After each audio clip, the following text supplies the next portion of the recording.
Look, you and I both know being an entrepreneur, business owner is hard work. We're willing to put it in too.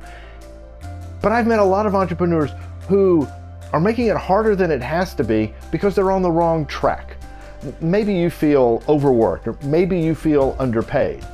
But if you get on the right train, on the right track, you end up in the right destination. But a lot of entrepreneurs don't even know there's a train station or a destination, or think that the destination is make more money. Well, that's true to an extent, but I'm gonna give you a 1 out of 4 chance that you're gonna make it, okay? But after today, you're gonna have a 1 out of 1 chance because I'm gonna show you the profit strategy matrix. It's phenomenal, it's fundamental, and it's foundational to everything you need to know in shaping your profit strategies. So let's just jump right into the profit strategy matrix. And I want to orient you first and kind of give you a feel for it. And then we're going to deep dive and I'll talk about how it works a little bit and how to think about things. So on this axis right here is profit, and it's low profit to high profit. And on this axis is revenue, low revenue to high revenue. And then there's 4 quadrants inside it. Let's start with the quadrant you don't want to be in, which is the low revenue, low profit. I call it struggling. These companies, these businesses are struggling because they have low revenue and low profit. It's the faltering company. Okay. Now let's go just to the right and you've got high revenue, low profit. A great illustration of a success in this area is like Costco, but it's working hard. That's the key. Walmart, Target, Amazon, they're all working really, really hard. They're cranking out a lot of product, but they're having to work really hard to get there, okay? Now let's go up here. This is the working smart quadrant. It's low revenue, but it's high profit. These are your niche companies, okay? I have a mentor in the YouTube world that I follow, and he likes to say, the riches are in the niches. But I think it's niche, and he does too. But you can't say the riches are in the niches. But I like that. The riches are in the niches, okay? Keep that in mind. That's working smart. And then you move over here, and you've got high revenue, and you've got high profit. These are your powerhouse companies. Apple is a great example of that, where they've got high-end stuff, but but they also have high revenue. So as you begin to look at the matrix, what I want you thinking about is, if you're just starting out, I want you to be thinking about, where do I want to be? What does my services or product lend themselves to? And then if you're an ongoing business, it's like, where are you, okay, in this, and where do you want to be? So let me show you how this works. Most companies start off and they're struggling. It's hard work. But sometimes they shoot themselves in the foot. And they go, oh, you know what? I think price matters. So we're going to try to price below everybody else so we get business. Okay, well, that's this model. It's the working hard model. The thing is, you have to get your revenue way up. Okay, and you've got to get it up really, really fast. And here's what happens. I've worked with companies in this quadrant, okay? And they have the high revenue, but if the revenue begins to falter, they end up over here in the faltering company because you just slide right back into this, okay? So if you're feeling like you're working hard, maybe you're here and it's just the nature of the beast. And, you know, for example, franchises will have like, say you've got a hamburger franchise, okay? You're going to be selling a lot of low profit items, okay? So you're going to have to sell a lot of hamburgers, all right? Well, you can make really good money in this quadrant if that's your model, but just know where you are. You see, I want you to understand the dynamic of the profit strategy matrix because it's going to help you make better decisions and lead your company with greater business savvy. In fact, click the link below if you want to get a jumpstart on business savvy. I have my free training on how I help lead 19 companies to greater exponential growth. It's called the Business Savvy Jumpstart. I know you're going to love it, and it's really going to help you. Likewise, let's go back over here to the working smart, okay? So and honestly, this is where I think most entrepreneurs either start out or should start out. And you need to think about it in the terms of high profit and I'm going to sacrifice, I'm going to be lower revenue. Now, why can that work? Well, in a niche company, you can be, let's go back to hamburgers. You can have an incredible hamburger experience when you come in your shop, but you're paying way more for hamburgers than you are at the franchise hamburger place. Make sense? So the problem here can be if you feel like you're underpaid. Here we go.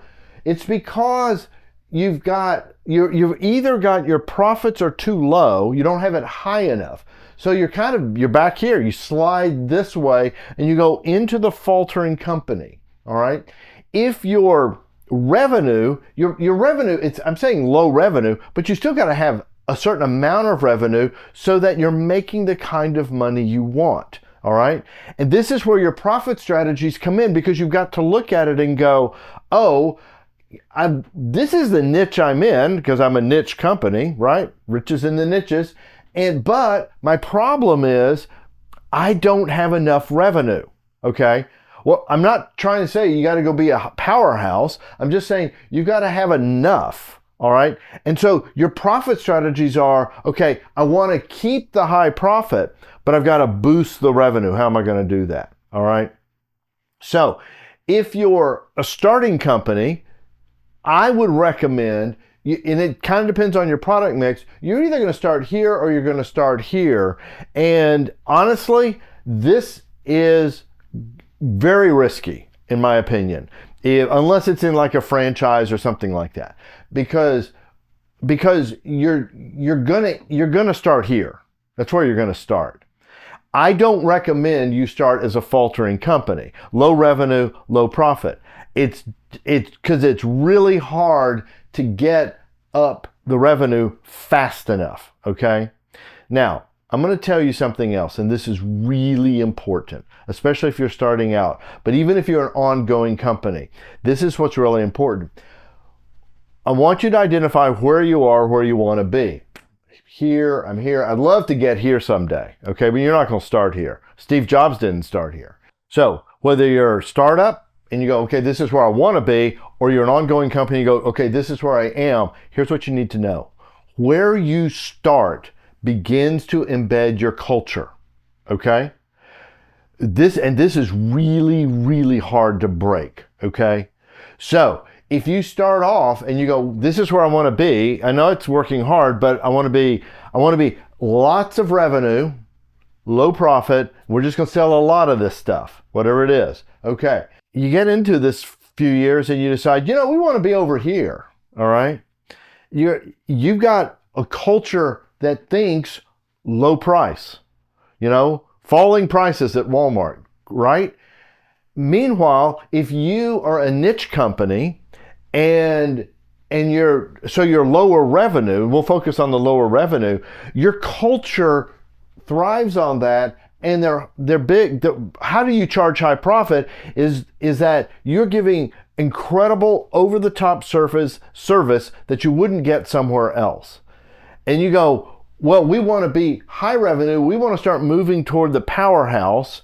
Well, what's going to happen is the culture is not trained for that, okay? And so moving from quadrant to quadrant is not the easiest thing in the world. It absolutely can be done. But as we're just looking at this for the fundamentals, I want you just to begin to plot out where are you? And this is, look, it's a matrix. So you may not be way over here on this extreme. You may be close to the center here. Well, if you are hopping over here, well, you don't want to hop over there. Hopping over here or hopping over here may be real possible, okay? And vice versa.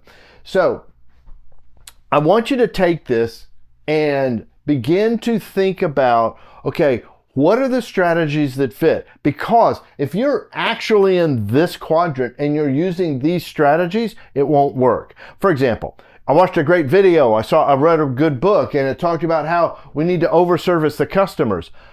Perfect. But if you're charging low prices and you've got low profit, you're not going to be able to deliver it. Your costs are going to go up, and you could actually end up with negative profit.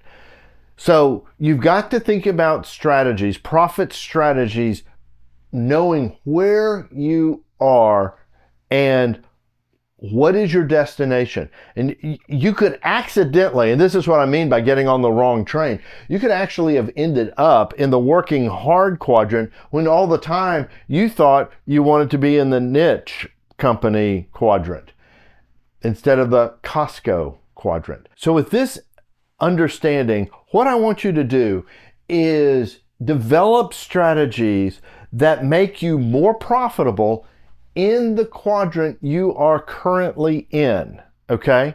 Now, if you are in this quadrant, struggling, faltering company, low revenue, low profit, then you need to decide what makes the most sense for what you do. Do I go north up to the niche company? Do I go, what would that be, east, I guess, to the Costco working hard quadrant? But you got to get out of this quadrant because, and honestly, if you are feeling overworked, underpaid, and you're struggling, I really encourage you to take a look at this and go, are you actually here? Okay. Now, this is broad brush. It's to get you thinking. I want you thinking this matrix. Okay. Leave your comments. I would love to hear where you are. We're going to try to respond to as many as we can and actually probably do more videos that can help answer specific questions. Don't forget to click the link below for the Business Savvy Jumpstart to learn the fundamentals of exponential growth. One more thing, as you come up with strategies, I want you to develop a theme for them. And check out this video right here that AJ and I did.